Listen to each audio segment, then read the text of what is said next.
گلگت بلتستان کے حوالے سے جب بھی ہم بات کرتے ہیں تو بہت سارے ہمارے پاکستانی جو بھائی ہیں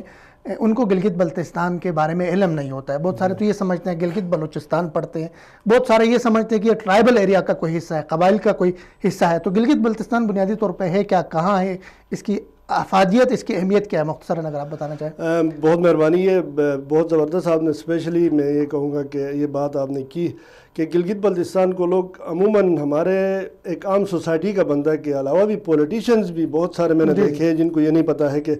گلگت بلتستان ہے کیا, اس کا کیا پاکستان کا آئین میں اس کی کیا پوزیشن ہے, یہ کہاں پہ لوکیٹڈ ہے, جغرافیائی اس کی کیا حیثیت ہے, آئین میں اس کی کیا حیثیت ہے. بہت سارے دوست سمجھتے ہیں کہ یہ بلتستان کا کوئی, بلوچستان کا کوئی حصہ ہے. بلکہ وہ ہمارے ممنون صاحب تھے, اس نے ایک آدھا گھنٹہ تقریر کرتا رہا کہ بلوچستان کے ممبران اسمبلی سمجھ کے ہمارے جو لیجسلیٹو اسمبلی کے ممبران تھے.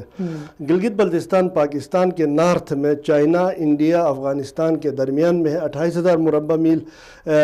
کا علاقہ ہے جغرافیائی حساب سے, اور 20 لاکھ کی آبادی ہے. اور یہ ابھی تک پاکستان کے آئین کے اندر شامل نہیں ہو سکا کیونکہ لوگوں نے تو خود آزادی حاصل کی. اس سے پہلے میں کہوں گا کہ ڈاؤن کنٹری میں بھی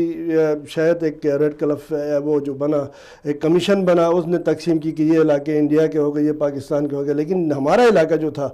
ہم نے خود دوگروں سے آزادی حاصل کی, اور 70 سال ہو گئے آج تک ہم بے آئین پڑے ہوئے. ہم کہتے ہیں یہ وہ دنیا کی واحد تحریک ہے کہ گلگت بلتستان کے لوگ پاکستان میں شامل ہونا چاہتے ہیں, اور انٹرنیشنلی کچھ ایسی مجبوریاں ہیں اور کچھ ایسے مسائل ہیں جس کی وجہ سے پاکستان کے لیے بھی پاسبل نہیں ہے کہ وہ ایک دم اٹھا کے گلگت بلتستان کا 28,000 مربع کو اپنے اندر ضم کرے. تو جو باقی کشمیر ہے اس کا مسئلہ بڑا رہتا ہے, اور اس سے پھر انڈیا کا جو موقف ہے اس پہ لیے مسائل پیدا ہو جاتے ہیں. اس لیے ابھی جب تک گلگت بلتستان کا مسئلہ,